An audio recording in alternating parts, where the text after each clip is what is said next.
اور خیریت سے ہیں آپ؟ ٹھیک ہوں سر، آپ کیسے ہو؟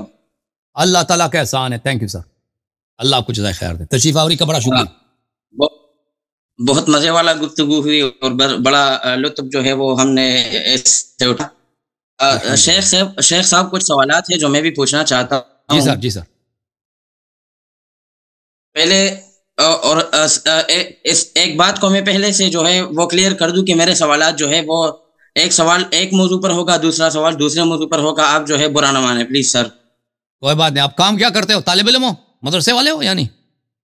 جی طالب علم. جی طالب علم ہوں. اوکے جی جی سر پوچھیں. ابھی انشاءاللہ سال 2 میں جو ہے وہ فراغت ہونے والا ہے ہمارا مدرسے سے. انشاءاللہ اسکول سے جو ہے BS کر رہا ہوں. رات کو مدرسے میں سوتے ہیں یا گھر جا کے سوتے ہیں؟ نہیں، گھر آ کے سویا ہوں. اچھی بات، یہ بہتر ہے. صحیح. بس صرف تعلیم. آپ ہن سے ہو کیوں؟ وہ بہتر گھر بہتر ہوتا ہے نا. چلیں جی. میرے لیے تو سعادت کی بات ایک اور بھی ہے کہ آپ کا موڈ آج جو ہے وہ بہت آپ خوش مزاج لگ رہے ہیں، بہت ہنس رہے ہیں. جی سر صحیح. سر جی سر بسم اللہ. جنگ کے بارے میں اپڈیٹ تو یہی ہے کہ انڈیا کے جہاز جو ہے وہ گرائے گئے ہیں. پتہ نہیں کوئی خاص شواہد جو اس کے نہیں ملے تو ہمیں. جی سر. سر میں آپ سے جہاز گرے نہیں گرے اللہ تعالیٰ دیکھیں بھائی، میں کوئی یہاں پہ کوئی اخبار نویس نہیں ہوں، مجھے جرنلسٹ نہیں ہوں، مجھے کیا معلوم. جہاز پاکستان کہہ رہا ہے ہم نے جہاز گرا دیا، انڈیا کہتے ہیں جہاز نہیں گرائے. سچ کون کہہ رہا ہے اللہ جانتا ہے بھائی. وہ ہو سکتا ہے جہاز گرائیں، میں کوئی نہیں کہتا کہ جہاز نہیں گرائیں، میرا کام نہیں ہے خبریں بتانا، میرا کام نہیں ہے، ٹھیک ہے. اور میں بالکل میں آپ کو بتاؤں، حقیقت بتاؤں نا، آپ لوگوں کے لیے تو اہم ہے کیونکہ آپ لوگ پاکستان میں رہتے ہو نا. صبح شام وہ خبریں دیکھیں گے کہ بھائی جنگ میں کیا ہو رہا ہے، محاذ میں کیا ہو رہا ہے. میں نے فالو نہیں کیا، میں نے بالکل خبریں نہیں پڑھی. پاکستان اور انڈیا کے درمیان ابھی جو کشیدگی ہوئی ہے نا، میں نے بالکل کوئی کچھ پڑھا نہیں ہے، کوئی خبریں نہیں دیکھی. ایک سوال پڑھنے کی کوشش کی نا تو میں نے دیکھا کہ یہاں پہ اتنا پروپیگنڈا زیادہ ہے دونوں جانب سے کہ حق کو سمجھنا میرے لیے مشکل ہو رہا تھا، تو میں نے پڑھنا ہی چھوڑ دیا. جی بسم اللہ. سر ایک سوال آپ کی شخصیت کے بارے میں آپ سے پوچھتا ہوں اور پھر انشاءاللہ بحث کی طرف چلیں گے. اوکے سر، آپ پیدا کہاں ہوئے ہیں یہ ذرا بتائیے. ہم افغانستان کے پیدائشی ہیں جناب. Okay sir, thank you. Sir جاتا ہوں بحث کی طرف. آپ کہتے ہیں کہ رسول اللہ کا معنی یہ ہے وہ رسول جو اللہ نے بنایا ہو نا. اللہ نے رسول بنا کے بھیجا. جی اللہ نے. اوکے سر، یہ بات کلیئر ہوئی. اب اس بات کو ایک طرف رکھتے ہیں. دوسرا سوال میں جو کرتا ہوں، دوسرا سوال پہلے سوال سے پھر جوڑوں گا انشاءاللہ. مولا ہو کا معنی کیا ہے؟ وہ جو بندے نے اس کو مولا بنایا ہو یا اس کا ولی ولایت جو ہے اللہ کی طرف سے مولا، جس کا میں اولا بھی من نفسہ ہی ہوں، اس کا امیر المؤمنین علیہ السلام اولا بھی من نفسہ ہے. اوکے سر، یہ ولایت اس بندے نے دی، اس مضاف الیہ اس ہو نے مولا ہو. جس طرح آپ رسول اللہ میں کہتے ہیں کہ اللہ نے اس کو رسالت دی، مولا ہو میں اس ہو نے اس کو ولایت دی. نہیں یہ کوئی ضروری نہیں ہے ہر جگہ مضاف الیہ میں کس طرح کا تعلق ہے، وہ ہر جگہ اسی طرح نہیں ہوتا. جس کا میں مولا ہوں اس میں مضاف الیہ یہاں پہ اختصاص کے لیے، جس کا میں اختصاص کے لیے مضاف الیہ، جس کا میں ہوں مولا ہوں اس کا امیر المؤمنین علیہ السلام آقا سید سالار ہیں. اب یہ سیادت کہاں سے آئی ہے؟ یہاں پر اس مضاف الیہ سے اس میں کوئی ربط نہیں بتاتا. اس کا مطلب وہ کہیں اور سے پتہ چلے گا کہ نبی صلی اللہ علیہ وسلم کو کس نے ولی بنایا. نبی صلی اللہ علیہ وسلم اگر فرماتے ہیں کہ فلان شخص آپ کا مولا ہے تو یہ کس کی جانب سے کہہ رہا ہے، ٹھیک ہے نا، وہ اور مقام سے پتہ چلے گا. ہاں ٹھیک ہے. مولا ہو کا معنی آپ کرتے ہیں کہ سلطان، بادشاہ. اسی طرح جو ہے وہ آپ جو معنی افریقی کی کتاب سے آپ نے جو دکھائی، شیخ افریقی جو لغت کا امام ہے اس کی کتاب سے آپ نے دکھائی. تو وہاں معنی کرتے ہیں آپ ولی کا ایک معنی کرتے ہیں، اور پھر ان ولی الا ان اولیاء اللہ ہے، اس میں آپ دوسرا معنی کرتے ہیں. تو جب آپ ایک جگہ ایک معنی کرتے ہو، دوسری جگہ دوسرا معنی کرتے ہو، تو اس کے لیے آپ کے الگ الگ قرینے ہونے بھی چاہیے کہ یہ معنی یہی درست نہیں ہے، اس پر یہ قرینہ ہے. اولیاء اللہ پر آپ یہ معنی کیوں نہیں لیتے؟ اس پر آپ کے ساتھ کیا قرینہ ہے؟ کہاں پر کون اولیاء؟ پوری آیت تو پڑھو تاکہ ہم پتہ چلے نا. وہ اس طرح تو نہیں ہوتا اولیاء اللہ، کیا اس میں کیا بولتے ہیں؟ الا ان اولیاء اللہ لا خوف علیہم ولا هم یحزنون. آپ ترجمہ کرو. الا خبردار، ان اولیاء اللہ بے شک اللہ کے دوست جو ہے، لا خوف کوئی خوف نہ ہوگا اس پر، ولا هم یحزنون اور وہ کبھی غم بھی نہیں کریں گے. تو یہاں بھی اس ولی کا جو معنی آپ مولا میں کرتے ہیں، یہاں بھی اس ولی کا معنی کر دینا. وہ معنی یہاں کیوں نہیں کرتے؟ الا ان اولیاء اللہ لا خوف علیہم ولا هم یحزنون. وہ جن کو اللہ نے اپنا جن کو اللہ نے ولی بنایا، ٹھیک ہے نا، جن کو اللہ نے ولی بنایا ہے، لوگوں کا ولی بنایا، لوگوں کا آقا بنایا، لوگوں کا سردار بنایا، ان پہ کوئی خوف نہیں ہے، کوئی حزن نہیں. ہم وہی معنی لے سکتے ہیں، اس میں کوئی اشکال نہیں ہے. بالکل یہی معنی ہے. ہاں شیخ ابھی کوئی ضروری نہیں ہے کہ ہم وہی معنی لے لیں، لیکن اگر ہم لے لیں تو یہ ہمارے لیے جائز ہے، یہ کوئی مشکل نہیں ہے ہمارے لیے. نہیں، بات یہ نہیں ہے کہ یہ معنی میں آپ سے یہ میرا پوائنٹ یہ ہے کہ جو مضاف الیہ ہے، اس نے اس مضاف کو جو ہے وہ ولایت دیا ہے نا. اولیاء اللہ نے فاعل الی المفعول کا اضافہ عربی زبان میں عام چیز ہے، بہت استعمال ہوتا ہے. صوت المؤذن، کلام النبی صلی اللہ علیہ وآلہ وسلم. مثلا صوت المؤذن، وہ صوت جو مؤذن کا ہے. کلام النبی صلی اللہ علیہ وآلہ، حدیث النبی صلی اللہ علیہ وآلہ وسلم، وہ جو نبی صلی اللہ علیہ وآلہ وسلم کا کیا ہے، کا کلام ہے، ٹھیک ہے نا. اور مثلا سیف الحداد، لوہار نے جو وہ تلوار بنایا، لوہار کا تلوار بنائی، ہاں تلوار، وہ تو لوہار کا تلوار، یہ اس کی صنعت ہے. تو ٹھیک ہے نا. تو اسی طرح ولی اللہ کا اگر ہم مطلب لے لیں کہ اللہ اس کا فاعل ہے، اللہ اس کا صانع ہے، اللہ اس کا معین ہے، اسے تعین کیا، تو اس میں کوئی ہمارے لیے کوئی حرج نہیں ہے کہ ہم کسی مضیقے میں پڑ جائیں گے، کوئی شیعوں کا راستہ بند ہو جائے گا جواب دینے کے لیے. شیخ صاحب جس طرح آپ نے کہا سیف الحداد، وہ تلوار جو حداد نے بنائی ہو، اسی طرح آپ یہ معنی اس مولاہ میں کی نہیں کرتے؟ مولاہ میں بھی پھر جو ہا ضمیر ہے، ہاں سے مراد اس مولا کو من کنت مولا. دیکھیں من کنت مولا، جس کا میں آقا و سید ہوں، ٹھیک ہے نا، جس کا میں یہاں پہ میں نے عرض کیا نا، یہاں پہ اضافہ اختصاص کا ہے، یہ اضافت الفاعل الی المفعول نہیں ہے.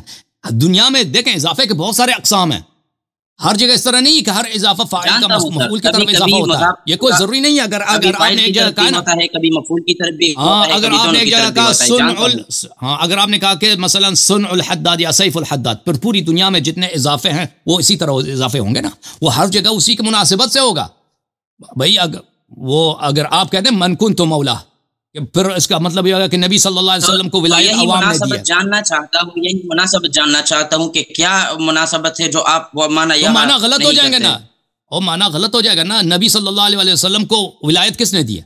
اس کو کس نے ولی بنایا مسلمانوں کا؟ اللہ نے بنایا، لوگوں نے بنایا؟ اللہ نے بنایا ہے، اللہ نے بنایا. تو من کنت مولا، جس کا میں ولی ہوں، جس کا میں آقا ہوں، اللہ نے آقا بنایا، لوگوں نے تو نہیں بنایا نا. اگر آپ کہنے یہاں اضافت الفاعل، تو پھر اولیاء اللہ کا معنی بھی یہی کر دیں. کوئی ضروری نہیں ہے کہ ہماری جگہ وہ کریں، ٹھیک ہے نا. کوئی ضروری معنی اگر خراب ہو جاتا ہے تو نہیں کرنے کی ضرورت نہیں ہے. وہاں پہ معنی خراب نہیں ہوتا، وہاں پہ معنی خراب نہیں ہوتا. مثلا میں آپ کو بتا دیتا ہوں، ایک جگہ ہے مثلا قاتل الاسد، قاتل الاسد، یہاں پہ کیا کس چیز اضافہ ہوا ہے؟ مفعول فاعل کی طرف، قاتل الاسد. دوسری طرف ہے کہ کلام النبی صلی اللہ علیہ وآلہ وسلم، یا مثلا سیف الحداد، وہاں پہ اضافہ بالعکس ہے، اضافہ ہے فاعل کا مفعول کی طرف. تو وہ معنی کو دیکھنا پڑے گا نا کہ معنی کے کون سا معنی صحیح بنتا ہے. اگر آپ کہہ دیں کہ بھئی قاتل الاسد، یہاں پہ اسد جو ہے فاعل ہے، قاتل مفعول ہے، تو معنی غلط بن جائے گا، ٹھیک ہے نا. وہ تو واضح بات ہے. کہ انسان سیاق جو ہے سیاق معنی کا تعین کر لیتا ہے. عربی زبان کو ہر زبان کا یہی احساس ہے کہ کانٹیکسٹ سیاق وہ معنی کا تعین کرتا ہے کہ اس الفاظ سے ان کلمات سے کیا مراد ہے اور اضافہ کیسا اضافہ ہے. اوکے سر ایک بات میں کلیئر کرنا چاہتا ہوں. وہ جو شیخ صاحب سے آپ کے تقریباً 2 گھنٹوں کے قریب گفتگو ہوئی, میں اس طرح نہیں ہوں کہ آپ مجھے دلائل پیش کر دیں, میں اسی طرح اس کو رد کر دوں کہ یہ تو نہیں ہے, کوئی دلیل اس کے آپ کے دلیل پر جرح نہ کروں, اس کو ویسے جو ہے رد کر دوں. اس طرح میں نہیں کرتا. میں جو ہے وہ علم سیکھنا چاہتا ہوں آپ سے. میں نے بہت کچھ سیکھا ہے اور ابھی سیکھنے کا ارادہ ہے. اس سے پہلے اس بات سے پہلے آپ شیخ صاحب سے جو آپ نے طنزاً شیخ رشید کہا, اس سے آپ کا گفتگو ہو رہا تھا اور آپ نے کہا کہ خلق اور کسب میں کوئی فرق نہیں ہے. ٹھیک ہے, اس میں فرق نہیں ہے. خلق اور کسب میں, خلق اور کسب میں, علم کلام میں جو خلق و کسب کو آ جاتا ہے, نہیں اس میں فرق ہے. ہاں بالکل, خلق اور کسب میں فرق بہت زمین آسمان کا فرق ہے متکلمین کے نزدیک. آپ کے ہاں کیا ہے؟ ہمارے ہاں تو کسب ہے نہیں نا. ہمارے ہاں دیکھیں, ہمارے ہاں میں جو کر رہا ہوں نا, یہ میں چائے پی رہا ہوں فرض کریں, یہ میں پی رہا ہوں. اللہ تعالیٰ نے مجھ میں اختیار دیا ہے, ارادہ دیا ہے, مجھے حیات دی ہے, مجھے زندگی دی ہے. اللہ تعالیٰ نے مجھے طاقت دی ہے, ٹھیک ہے نا. میں مجھے جو طاقت دی ہے میں اس سے یہ چائے اٹھا کے پیتا ہوں, ٹھیک ہے نا. اگر میں چاہوں تو نہ پیوں, چاہوں تو پی لوں, یہ میرے اختیاری فعل ہے. یہاں پہ کوئی کسب وسب نہیں ہے. کسب ہے یعنی وہی فعل جو فاعل ہے وہی کاسب ہے, ٹھیک ہے نا. اشاعرہ ماتریدیہ کے نزدیک اس طرح ہے کہ اللہ تعالیٰ جس شخص میں فعل خلق کرتا ہے وہ اس کا کاسب ہوتا ہے, اور وہ کسب ایک طرح کا مجاز ہوتا ہے. شیخ بھائی صاحب آپ, جی سر. سر بجلی جو ہے وہ گئی ہے. میں ایک کتاب آپ کے سامنے پیش کرنا چاہتا ہوں. آپ کہتے ہیں کہ اہل سنت والجماعت جو ہے وہ اس کا عقیدہ یہ ہے کہ وہ جبریہ کا عقیدہ رکھتے ہیں. میں آپ اہل سنت سے مراد آپ کون لیتے ہیں؟ کون سا فرقہ؟ ماتریدیہ. جی. یہ میرے پاس کتاب ہے نور الانوار للشیخ احمد المعروف بن ملا جیون الصدیقی رحمہ اللہ. اس کا وہ خطبے میں کہتے ہیں الحمدللہ الذی ہدانا الی صراط مستقیم یا ہدانا الصراط المستقیم. سر اس صراط المستقیم کے مصداقات کو وہ ذکر کرتے ہیں اور آگے کہتے ہیں کہ اہل صراط مستقیم جو ہے وہ صادق آتا ہے وہ احاذا صادق علی شریعت محمد لانها متوسطۃ بین الافراط الذی فی دین موسی والتفریط الذی فی دین عیسی. ایک بات یہ ایک مصداق ہوا. دوسرا مصداق وہ بیان کرتے ہیں وعلی عقائد السنۃ والجماعہ فانها متوسطۃ بین الجبر والقدر. صحیح سن رہا ہوں. اور آپ کہتے ہیں کہ اہل سنت والجماعت جو ہے وہ جبریہ کا عقیدہ, جبریہ متوسطہ کہتے ہیں نا. سنت والجماعت کا جبریہ متوسطہ کہتے ہیں, جبریہ محض نہیں کہتے نا. وہ جبریہ متوسطہ میں نے آپ کو بتا دیا نا اس کو کس کو بولتے ہیں. کہ دیکھیں ہر فعل کا خالق اللہ ہے. ہر فعل اللہ کی طاقت سے, اللہ کے ارادے سے ہوتا ہے. مثلا میں نے یہ کپ اٹھایا نا, یہ کپ جو میں نے اٹھایا ہے یہ اللہ کے ارادے سے ہوا ہے اور اللہ کی طاقت سے ہوا. میرے بدن میں جو طاقت ہے اس میں اللہ نے جو مجھ میں طاقت دی ہے نا اس میں کوئی اس کی تاثیر نہیں ہے. جو عبد میں جو طاقت ہے, جو قوت ہے, وہ فعل کے صدور میں اس کا کوئی اثر نہیں ہے. اسباب, یہ صرف عبادت کا نہیں ہے, اسباب کا کوئی اثر ہوتا ہی نہیں ہے جی, ٹھیک ہے نا. اور تو فعل کس کی طاقت سے انجام پائی ہے؟ اللہ کی جو طاقت جو اس کی ذات میں ہے, اس کی طاقت, نہ کہ بندے میں جو اس نے طاقت پیدا کیا. پہلی بات یہ. دوسری بات, ہر فعل اللہ کی طاقت اللہ کے ارادے سے پیدا ہوتی ہے, ٹھیک ہے نا.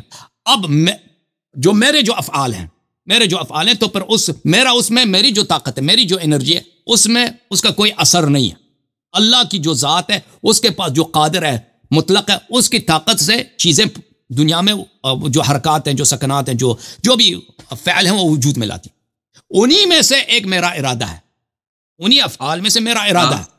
یہ میرا ارادہ کا فاعل کون ہے؟ یہ ارادہ کا بھی فاعل اللہ تعالیٰ ہے. ارادہ یہ اشاعرہ کا میں بتاؤں, ماتریدیہ کا میں بھی بتاؤں. پہلے اشاعرہ اور ماتریدیہ میں اس میں ایک جزئی فرق ہے.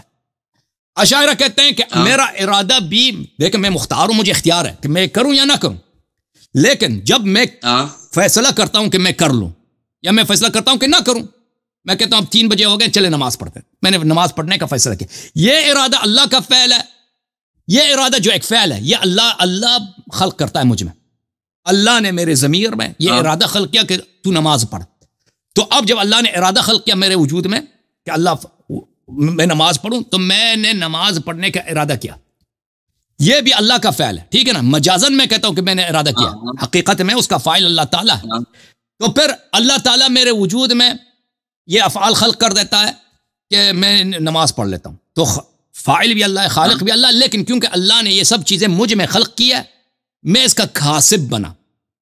کسب کس کو بولتے ہیں؟ کسب اس کو بولتے ہیں کہ اللہ جس کے وجود میں وہ فعل خلق کرے وہ اس کا کاسب ہوتا ہے، اس نے کسب کیا. یہ اشاعرہ کا ہے. ماتوریدیہ کیا کہ ماتوریدیہ کا اس میں کوئی اختلاف ہی نہیں سوائے اس جملے کے. کہتے ہیں دیکھو میں فاعل مختار ہوں، میرے پاس اختیار ہے کہ میں کروں یا نہ کروں، ٹھیک ہے نا. اب میں جب ارادہ کرتا ہوں کہ میں نماز پڑھوں، اگر میں کہوں کہ یہ اللہ کا فعل ہے تو پھر تو یہ جبریہ بن گیا نا. یہ تو جبر ہے، کیونکہ اگر یہ فعل بھی اللہ انجام، یہ فیصلہ بھی اللہ کرتا ہے کہ میں نماز پڑھوں یا نماز نہ پڑھوں، شراب پیوں شراب نہ پیوں، جو بھی یہ اگر وہ ارادہ اللہ اگر کرتا ہے، وہ اللہ کا فعل ہے، تو پھر تو بالکل کیا بن گئے، یہ جبر ہے. ہم تو اس کو نہیں مان سکتے. اشاعرہ تو جبریہ، اشاعرہ بھی کہتے ہیں ہم جبریہ ہیں، لیکن ہم جبریہ متوسطہ ہیں. جبریہ متوسطہ سے کیا مراد ہے؟ میں نے توضیح دیا نا کہ وہ ہمارے پاس اختیار ہے، لیکن اختیار کے اندر جو ارادہ بنتا ہے، فیصلہ ہوتا ہے، وہ اللہ کر لیتا ہے، ٹھیک ہے نا. وہ جو جبریہ محضہ ہیں، جو جہمیہ ہوتے ہیں، وہ کہتے ہیں کہ یہ ارادہ ہے ہی نہیں ہمارے پاس، مختار اختیاری کوئی چیز نہیں ہے، سب کچھ اللہ کر لیتا ہے. فرق اس میں. اچھا اب ماتوریدیہ کیا کہتے ہیں؟ ماتوریدیہ کیا کہتے ہیں؟ کہتے ہیں کہ ہم فیصلہ کرتے ہیں. ابھی میں نے ارادہ کر کیا نماز پڑھنے کے 3 بجے ہو گئے نا، میں نماز پڑھوں یا نہ پڑھوں. یہ جو میں ارادہ کر لیتا ہوں کہ میں نماز پڑھوں، اگر میں اشاعرہ کی طرح یہ کہہ دوں کہ یہ فیصلہ اللہ کی جانب سے ہے، تو پھر تو یہ جبر ہے. میں کہتا ہوں کہ نہیں، فیصلہ میں کرتا ہوں، لیکن اس میں ایک مشکل ہے. پھر اس کا مطلب ہے کہ اللہ کے علاوہ دنیا میں بھی فاعل موجود ہے، خالق افعال اللہ کے علاوہ بھی موجود ہے. اللہ کے علاوہ تو خالق ہو ہی نہیں سکتا، یہ تو شرک ہو جائے گا. تو پھر اس کا حل کیا؟ اس کا حل یہ کہتے ہیں کہ ارادہ اعتباری ہے، ارادہ حقیقی نہیں ہے. ارادہ یہ غیر حقیقی ہے، یہ ایک اعتباری چیز ہے. لذا اگر میں ارادہ کر لیتا ہوں، یہ غیر حقیقی چیز ہے، لذا اس کا فاعل اگر غیر اللہ ہے تو کوئی مشکل نہیں ہے. اللہ کے علاوہ کسی اور خالق کا دنیا میں لازم نہیں آیا کوئی. اللہ خالقیت صرف اللہ کے لیے. یہ اشاعرہ ماتوریدیہ کا عقیدہ ہے، اور ماتوریدیہ کا استدلال ہے وہ اس لیے کہ جبر سے بھی بچ سکیں اور اللہ کے علاوہ کسی دوسرے کو خالق بھی نہ بنائیں. انہوں نے یہ راستہ بنا دیا کہ بھئی کیا ہے کہ ارادہ غیر حقیقی. لیکن اس کا مشکل کیا ہے؟ جب ہم نے کہہ دیا کہ ارادہ غیر حقیقی ہے تو پھر آپ نے جبر کا اطلاق کر لیا نا. جب ارادہ خود ہے غیر حقیقی، حقیقت میں آپ کا ارادہ ہے ہی نہیں ہے، ٹھیک ہے نا. آپ کہتے ہیں یہ غیر حقیقی اعتباری چیز ہے، تو پھر آپ نے کہہ دیا نا کہ آپ حقیقت میں مختار نہیں ہے، ٹھیک ہے نا. وہ ہے اس کی کوئی حقیقت ہی نہیں. ایک چیز جو غیر حقیقی ہے بھائی، ٹھیک ہے نا، وہ دوسری طرف سے پس گئے، گر گئے. ہاں. اور شیخ صاحب آپ کا عقیدہ یہ ہے کہ ہم جو افعال جو ہے وہ کرتے ہیں وہ اللہ کی خلق ہے نا؟ دیکھیں یہ خلق افعال جو ہے نا، یہ افعال جب ہم بجا لیتے ہیں، یہ خلق اعیان اللہ کے لیے. اعیان جو چیز ہے نا کہ اللہ نے دنیا بنائی ہے، ہمیں بنایا، حیوانات کو بنایا، شجر، یہ اللہ تعالیٰ کے علاوہ کوئی نہیں بنا سکتا. لیکن باقی چیزیں جو ہے نا اللہ تعالیٰ نے ہمیں طاقت دی ہے نا، اسباب بنائے ہیں. مثلا آگ ہے، آگ واقعا جلاتا ہے، اس طرح نہیں آگ نہیں جلاتا. آگ میں اللہ تعالیٰ نے ایک خاصیت رکھی ہے، پاور رکھی ہے کہ اگر آگ سے حرارت پیدا ہوتی ہے نا، اس کے اوپر اگر پانی رکھ دیں، دودھ رکھ دیں، جس چیز کو وہ اس کو جلا لیتا ہے، اس کو حرارت پیدا. اسی طرح اللہ تعالیٰ نے ہمیں بھی یہ بتا دی، طاقت دی ہے کہ ہم کسی چیز کو خلق نہیں کر سکتے. مثلا یہ رومال ہے بھائی، یہ رومال میں کبھی عدم سے پیدا نہیں کر سکتا. اگر کوئی چیز مجھے نہ دو، مادہ کوئی نہ ہو، مادہ میرے پاس کچھ بھی نہ ہو، میں پیدا کروں، یہ میں کبھی میں پوری انسانیت جمع ہو جائے، پوری جن و انس جمع ہو جائے، یہ رومال کا ایک داغا بھی عدم سے پیدا نہیں کر سکتا. میٹر اگر ہمیں دے دے، جی ہاں، اگر ہمیں میٹر دے دو، ہم داغا بھی بنائیں گے، رومال بھی بنائیں گے، ٹھیک ہے نا. لیکن یہ خلق شے نہیں ہے. یہ کیا ہے؟ یہ آپ خلق تقدیر ہے. خلق تقدیر سے کیا مراد؟ آپ چیزوں کا فارم بدل لیتے ہیں، چیزوں کی مکان بدل لیتے ہیں. اگر یہ پہلے کیا تھا؟ کپاس تھا، کپاس کو میں نے چینج کیا، داغا بنایا، داغا سے میں نے رومال بنا دیا، ٹھیک ہے نا. یا کسی فیکٹری میں یہ رومال بن گیا. تو یہ اللہ تعالیٰ کی جانب سے سب چیزوں کو اللہ تعالیٰ نے اسباب کو، ان اسباب میں انسان بھی ہے، اس اسباب میں زمین و آسمان، سورج، چاند، ان میں اللہ تعالیٰ نے انرجی پیدا کی ہے، اس میں اللہ تعالیٰ نے قوت بخشی ہے. ان قوت کے ذریعے چیزیں حاصل ہو سکتی ہیں. وہ جو اللہ کے لیے مخصوص ہے وہ خلق اعیان ہے، خلق افعال اللہ کے لیے مخصوص نہیں ہے. کیونکہ خلق افعال بھی اللہ کے لیے ہو تو پھر مشکل ہے، پھر تو سب زنا وغیرہ لواط یہ سب اللہ کا فعل ہے نا، پھر تو شریعت ہی باطل ہے. اوکے سر میں چاہتا ہوں اپنے سوالات کی طرف، اور میرے سوالات جو ہے وہ شیخین کے بارے میں بھی ہے، تو میں آپ سے ریکویسٹ کرنا چاہتا ہوں کہ آپ مجھے جو ہے اس سوالات کے جوابات دے دیں. جی سر، بسم اللہ. جی، اللہ تعالیٰ قرآن مجید میں فرماتے ہیں ان اللہ معنا، وہ جو پیغمبر نے حضرت ابوبکر کو فرمایا ان اللہ معنا، اللہ ہمارے ساتھ ہے. دوسری جگہ اللہ تعالیٰ فرماتے ہیں ان اللہ مع المؤمنین، اللہ کا ساتھ جو ہے وہ ہمیشہ مؤمنین کا ہوتا ہے. تو ثابت یہ ہوا کہ وہ مؤمنین تھے، تو اس لیے اللہ نے ان کا ساتھ بھی دیا. میں نے اپنے دلیل جو ہے وہ قرآن سے دیا ہے. آپ سے بھی یہ توقع کرتا ہوں کہ آپ مبصرین کے اقوال اور اس کی طرف نہیں جائیں گے، اپنا دلیل اور مدعا جو ہے وہ قرآن سے ہی ثابت کر دیں گے. ان اللہ معنا، دیکھیں میرے بھائی، ان اللہ کی معیت دو طرح کی ہیں، ٹھیک ہے نا. ایک معیت ہے جو عامہ ہے، ما تکون من نجوى ثلاثة الا هو رابعهم ولا خمسة الا هو سادسهم، کہ یہ منافقین کے لیے، کہ منافق جب نجوا کرتا ہے نا، 3 آدمی ہو تو چوتھا اللہ ہے، 5 آدمی ہو تو چھٹا اللہ تعالیٰ ہے. وہ معکم اینما کنتم، آپ جہاں بھی جائیں اللہ آپ کے ساتھ ہے. ٹھیک ہے، یہ کافر کے لیے بھی ہے. یہ چیز نہیں ہے کہ اس میں کوئی فضیلت ہے. یہ معیت جو اللہ کا علم ہے، اللہ فزیکلی، ہمارا عقیدہ یہ ہے کہ فزیکلی جسمانی طور پر تو کسی کے ساتھ نہیں ہے. سوال سر، یہاں جو ہے وہ عام معیت مراد نہیں ہے، اس لیے کہ ابوبکر کے ساتھ پیغمبر بھی تھا. ابوبکر کے ساتھ پیغمبر بھی 2 قسم کی ہے نا، 2 قسم کی، آپ سن لو نا پلیز. معیت 2 قسم کی ہے. ایک معیت عامہ ہے، اس معیت عامہ میں تو کوئی فضیلت ہے نہیں، ٹھیک ہے نا. ہم جماعت مخالف سے پوچھتے ہیں کہ آپ کے نزدیک یہ معیت کون سا ہے، معیت عامہ ہے یا معیت خاصہ ہے. اگر معیت عامہ مراد ہے وہ تو اللہ تعالیٰ منافقین کے بھی ساتھ ہے، کافر کے بھی ساتھ، ہر جگہ ہے. وہ تو اس سے تو کوئی فضیلت ثابت نہیں ہوتی نا. اگر آپ کہتے ہیں معیت خاصہ، جیسے اللہ تعالیٰ کہتا ہے ان اللہ لمع المحسنین، ان رحمت اللہ قریب من المحسنین، اللہ تعالیٰ محسنین کے ساتھ ہے. یعنی اس طرح جو غیر محسن مسیء لوگ ہیں، گناہ کار لوگ ہیں، اس طرح اللہ کی رحمت ان کو شامل نہیں ہے جیسے محسن لوگوں کے لیے. تو یہ ان اللہ معنا، اس میں ابو بکر شامل نہیں. اگر آپ کہتے ہیں معیت سے مراد معیت عامہ ہے تو بلا شک اللہ تعالیٰ معیت عامہ میں ابو بکر کے بھی ساتھ ہے، نبی صلی اللہ علیہ وسلم کے بھی ساتھ ہے. معیت خاصہ یعنی نزول رحمت، اللہ تعالیٰ کی سپورٹ، اللہ تعالیٰ کی تائید، یہ ابو بکر اس میں شامل نہیں. اس کی وجہ کیا ہے؟ اس کی وجہ خود آیہ مبارکہ ہے، فَأَنزَلَ سَكِينَتَهُ عَلَيْهِ وَأَيَّدَهُ بِجُنُودٍ لَمْ تَرَوْهَا، کہ جب اللہ کی جانب سے رحمت نازل ہوتی ہے تو ابو بکر پہ نازل نہیں ہوتی. معنا سے مراد خود ذات نبی کریم صلی اللہ علیہ وسلم ہے، ابو بکر اس میں شامل نہیں. کیونکہ عربی زبان میں متکلم وحدہ، متکلم مفرد کے لیے، تعظیم کے لیے آپ جمع کے صیغہ استعمال کر سکتے ہیں. انا انزلناہ فی لیلۃ القدر، اللہ تعالیٰ نے قرآن مجید کو لیلۃ القدر میں نازل فرمایا. انا بولا ہے، نہیں بولا انی نزلتو یا انی انزلتو، نہیں بولا، فرمایا انا انزلناہ. متکلم وحدہ اپنے تعظیم کے لیے جمع کا صیغہ استعمال کر سکتا. تو جب فرمایا ان اللہ معنا، معنا اس سے مراد ابو بکر نہیں ہو سکتا، وہ نبی کریم صلی اللہ علیہ وسلم کے ذات اقدس ہے وحدہ. یا میں دوسرا بھی شک بیان کرتا ہوں، ابو بکر شامل نہیں ہے. کیوں؟ اگر ابو بکر شامل ہوتا تو فانزل السکینۃ علیہما ہوتا، کیونکہ سکینہ ابو بکر پہ نازل نہیں ہوا. تو اگر اللہ تعالیٰ کا رحمت خاصہ ابو بکر کے لیے بھی شامل ہوتا تو سکینہ سے کیوں محروم رہا؟ ٹھیک ہے نا. تو اگر کوئی کہہ دے کہ سکینہ ابو بکر پہ نازل نہیں ہوا تو آیا واضح ہے کہ ابو بکر پہ سکینہ. وَأَيَّدَهُ بِجُنُودٍ لَمْ تَرَوْهَا، وہی شخص جس کے لیے فرشتے آئے تھے، فرشتے نے اس کی تائید کی تھی، اسی کے لیے سکینہ نازل ہوا، اور وہ نبی کریم صلی اللہ علیہ وسلم.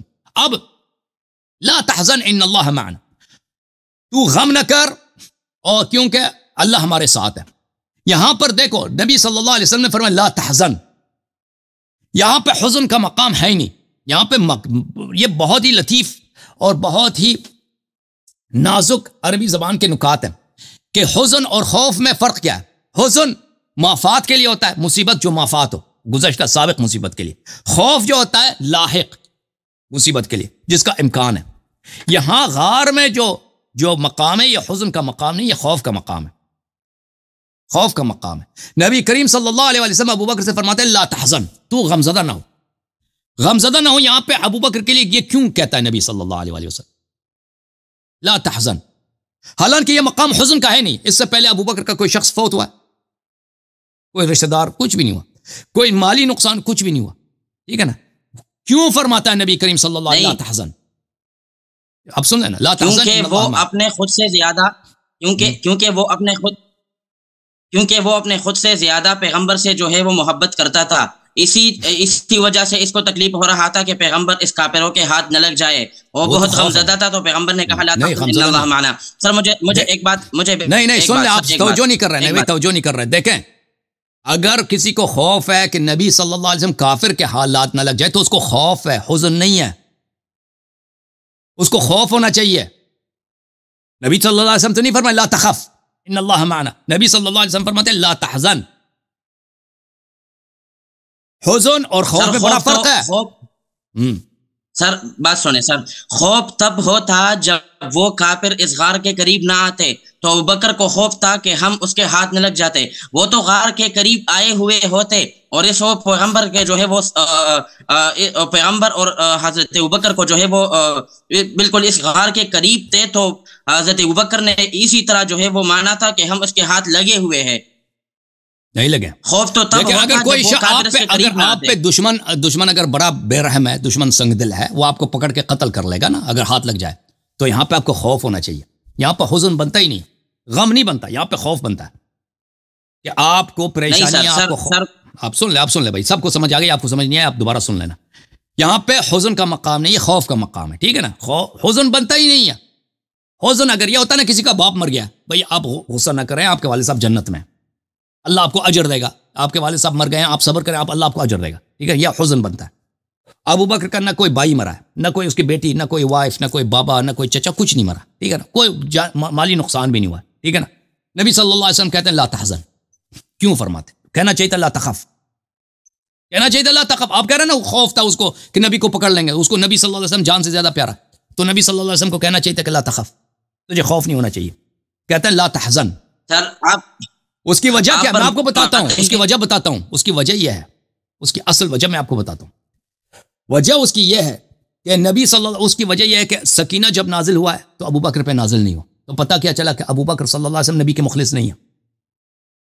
اگر مخلص ہوتے تو نبی صلی اللہ، آپ سن لو نا، جب نبی صلی اللہ علیہ وسلم پہ سکینہ نازل ہوا ہے تو ابو بکر پہ بھی نازل ہوتا۔ نبی صلی اللہ علیہ وسلم تو بچ گئے، کفار کے گرفت سے بچ گئے، لیکن ان کے بھائی وہاں پہ بستر پہ سوئے ہوئے، وہ جو موت کا بستر ہے، موت کا بستر ہے، وہاں پہ اس کا قتل ہونا یقینی ہے۔ امیر المؤمنین علیہ الصلوۃ والسلام شب ہجرت جس بستر پہ سوئے ہیں، ان کا شہید ہونا یقینی ہے، ظاہری لحاظ سے دیکھا جائے، کیونکہ کفار آ رہے ہیں نبی صلی اللہ علیہ وسلم کو قتل کرنے کے لیے، تلواریں اٹھا کے سب قبیلے کے لوگوں اکٹھے ہو گئے تاکہ نبی صلی اللہ علیہ وسلم کو قتل کیا جائے، ٹھیک ہے نا؟ اور نبی صلی اللہ علیہ وسلم اپنے بستر پہ امیر المؤمنین علیہ السلام کو سلائیں۔ نبی صلی اللہ علیہ وسلم پوری دنیا کو پتا تھا کہ ان کا کوئی بیٹا نہیں ہے، ان کے بیٹے سب وفات ہو چکے تھے۔ اگر کوئی ان کا بیٹا جیسا ہے، جو بائی جیسا ہے، وہ علی علیہ السلام، پوری دنیا کو، کوفے کے مکے کے لوگوں کو پتا تھا، مشرکین کو پتا تھا۔ اگر پیغمبر ہاتھ نہیں لگتے قتل کے لیے تو علی علیہ السلام کو قتل کیا جائے، یہ ان کا بہترین اگلا آپشن ہے۔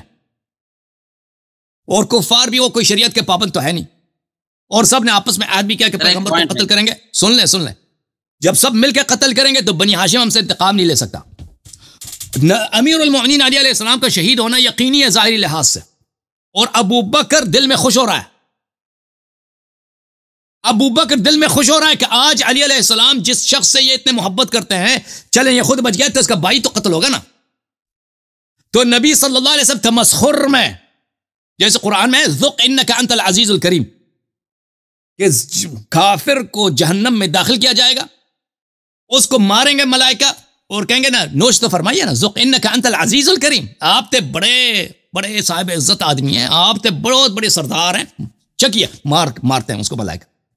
تمسخر میں نبی کریم صلی اللہ علیہ وسلم اس کو کہہ رہے ہیں لا تحزن، کہ تو غمزدہ نہ ہو، یعنی تجھے تو غمزدہ ہونا چاہیے نا کہ میرے بھائی شہید ہو رہے ہیں. تو کہہ رہا میں تیرا صحابی ہوں، میں تو مسلمان ہوں، تجھے تو غمزدہ ہونا چاہیے میرا بھائی کی شہادت پہ. لیکن لا تحزن ان اللہ معنا، اللہ میرے ساتھ ہے اور میرے بھائی کے ساتھ ہے. معنا سے کیا مراد ہے؟ علی علیہ السلام. ہاں علی علیہ السلام ہے. معنا سے اللہ میرے ساتھ اور میرے بھائی جو میرے بستر پہ سوئے ہوئے. یہ سر بولیں. سر پوائنٹ یہ ہے، آپ کہتے ہیں کہ ان اللہ معنا جو ہے وہ صرف پیغمبر کی طرف متوجہ ہے، حضرت ابوبکر صدیق اس میں داخل نہیں ہے. آپ نے جو ہے اس پر قرائن پیش کیے، میں اپنی طرف سے آپ کو قرینہ پیش کر رہا ہوں. یہ جو بات ہو رہی ہے، یہ سینٹینس، اس پوری سینٹینس کو آپ دیکھیں، دونوں کی بات ہو رہی ہے. از ہما پلغار، ہما دونوں کا صیغہ ہے. از ہما پلغار، از یقول لصاحبہ، لصاحب وہاں بھی دونوں ہے. ان اللہ معنا، وہاں پر آپ کے پاس کیا قرینہ ہے کہ آپ جو ہے اس ایک سینٹینس میں دو جگہ دونوں مراد ہے. ایک جگہ آپ جو ہے وہ ابوبکر صدیق کو جو ہے وہ باہر نکالتے ہیں، دونوں کی بات ہو رہی. اس ہما پلغار، جب دونوں غار میں تھے. میں نے عرض کیا نا کہ اس میں معیت ابوبکر شامل نہیں ہو سکتا. کیوں شامل نہیں ہو سکتا؟ اس کی وجہ دیکھیں جب بھی قرآن مجید میں سکینہ نازل ہوا ہے نبی صلی اللہ علیہ وسلم کے ساتھ کوئی مومن شخص تھا تو مومنین پہ بھی نازل ہوا ہے. ثم انزل اللہ سکینتہ علی رسولہ وعلی المؤمنین. اللہ کی جانب سے کوئی بخل نہیں ہے، اللہ کے خزانے میں کوئی کمی نہیں ہے. سکینہ کم ہے بھائی، نبی کو دیا جائے ابوبکر کو نہ دیا جائے.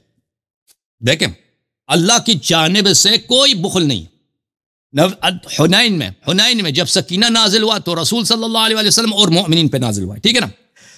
سورۃ الفتح میں فانزل اللہ سکینتہ علی رسولہ وعلی المؤمنین، اللہ تعالیٰ نے سکینہ رسول صلی اللہ علیہ وسلم اور مومنین پہ نازل کیا. سکینہ جب بھی نازل ہوا ہے نبی صلی اللہ علیہ وسلم کے ساتھ اگر مومنین تھے تو مومنین نزول سکینہ میں ان کو بھی نصیب ملا ہے سوائے غار میں.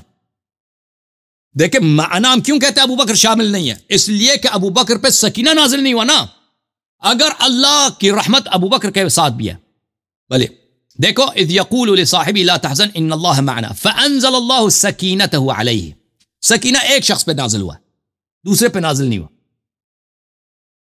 ابوبکر پہ نازل نہیں ہوا سکینہ. اگر معنا ابوبکر اس میں شامل ہوتا تو سکینہ کیوں نازل نہیں ہوا؟ اس ابوبکر پہ دلیل کیا کہ ابوبکر پہ نازل نہیں ہوا؟ وَأَيَّدَهُ بِجُنُودٍ لَمْ تَرَوْهَا.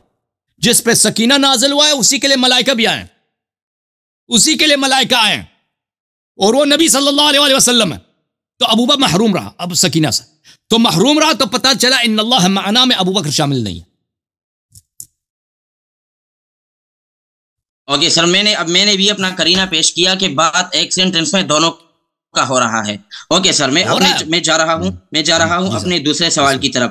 آپ کہتے ہیں کہ ابوبکر اور حضرت عمر جو ہے وہ منافق تھے اور وہ سب جگہ نہیں ہو رہا. دیکھو آیا میں ہر جگہ دونوں کی بات نہیں ہو رہا ہے. دیکھو ایک منٹ قرآن میں آیا میں دونوں کی بات ہر جگہ نہیں. اللہ تنصرو ہو، یہ ایک آدمی کی بات ہو رہی. فقد نصرہ اللہ، ایک آدمی. اذ اخرجہ، ایک آدمی کے.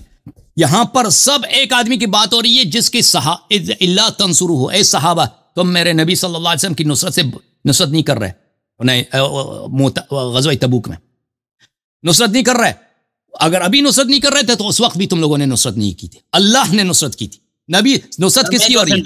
ایک منٹ نصرت صرف ایک کی ہوئی ہے، سکینہ صرف ایک پہ نازل ہوا ہے، تائید بھی ایک کی ہوئی ہے. تو ابوبکر نصرت سے بھی محروم، ٹھیک ہے نا، اور نزول سکینہ سے بھی محروم، ملائکہ کی تائید سے بھی محروم. یہ سب نہیں کہنا کہ ہر جگہ پہ دونوں کا ذکر ہے. اوکے سر، میں جا رہا ہوں اپنے دوسرے سوال کی طرف. جی جا رہا ہوں اپنے دوسرے سوال کی طرف. ابوبکر اور عمر کہاں پیدا ہوئے تھے؟ مکے والے تھے.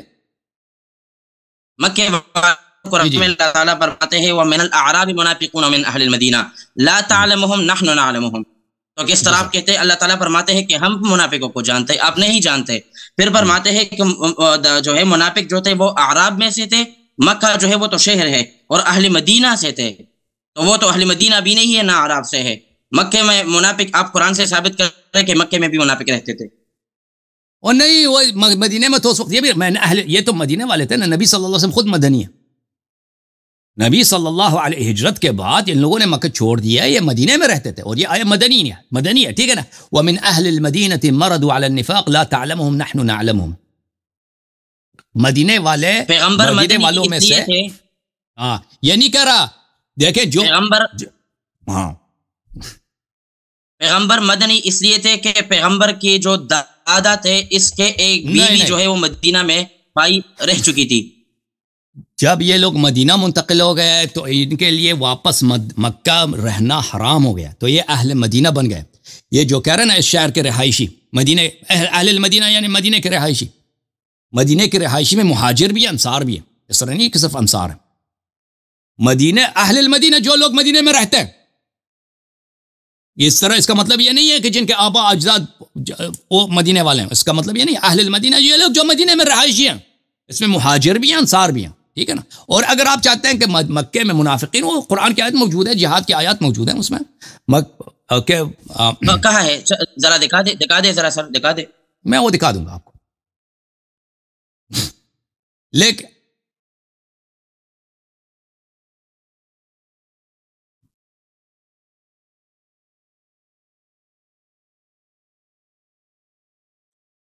ایک صحابی عبداللہ ابن حبیش ہے, وہ مکے میں مسلمان ہوا اور اس نے حبشہ ہجرت کیا. عبداللہ ابن حبیش اور وہ ام حبیبہ کا زوجہ نبی صلی اللہ علیہ وسلم کا پہلا شوہر بھی ہے. یا طبقات الکبریٰ ابن سعد, چاپ دار صادر بیروت, صفحہ نمبر 207 میں دیکھیں.